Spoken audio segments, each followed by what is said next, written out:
সিলেটে সরকারি আলিয়া মাদ্রাসার মাঠের জনসভায় যোগ দিয়েছেন আওয়ামী লীগের সভাপতি ও মাননীয় প্রধানমন্ত্রী শেখ হাসিনা। বিকেল ৩টার দিকে জনসভা ময়দানে পৌঁছান তিনি। মাঠে থাকা নেতাকর্মীরা প্রধানমন্ত্রীকে শুভেচ্ছা জানান। প্রধানমন্ত্রীর সাথে আছেন তার ছোট বোন শেখ রেহানাও। এ সময় মাঠে উপস্থিত নেতাকর্মীদের উদ্দেশ্যে হাত নাড়িয়ে শুভেচ্ছা জানান শেখ হাসিনা। মাঠে থাকা লক্ষ লক্ষ নেতাকর্মীরা লাল সবুজের পতাকা উড়িয়ে শুভেচ্ছার জবাব দেন। আওয়ামী লীগের নেতারা জানান, সিলেটে স্মরণকালের সবথেকে বড় জনসমাবেশ হচ্ছে আজ। ১০ লাখ নেতাকর্মীর উপস্থিতির কথা জানিয়েছেন তারা। নেতারা জানিয়েছেন, দ্বাদশ নির্বাচনকে সামনে রেখে দিক নির্দেশনামূলক বক্তব্য দেবেন প্রধানমন্ত্রী শেখ হাসিনা। প্রিয় দর্শক, চলুন সেই জনসভা স্থল ময়দান থেকে আমরা সরাসরি একটু ঘুরে আসি।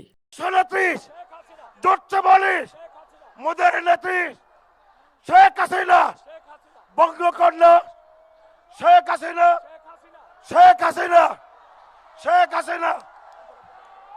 আরে ভাই, নেত্রী আছে, কোন নেত্রী?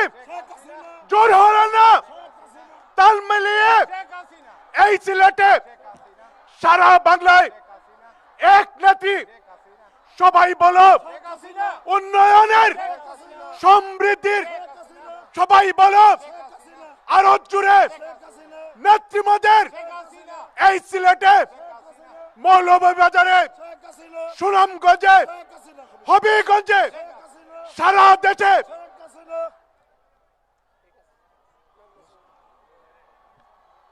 আরে ভাই, প্রতীক আছে, কোন সে প্রতীক? জুড়ে বলো, আরো জুড়ে শেখ হাসিনার, শেখ রেহানার, আরো জুড়ে সংগ্রামী সিলেটবাসী ইতিমধ্যে আমাদের মঞ্চে উপস্থিত হয়েছেন। নিউজ ডেস্ক, বুলেটিন বার্তা, লালমনিরহাট।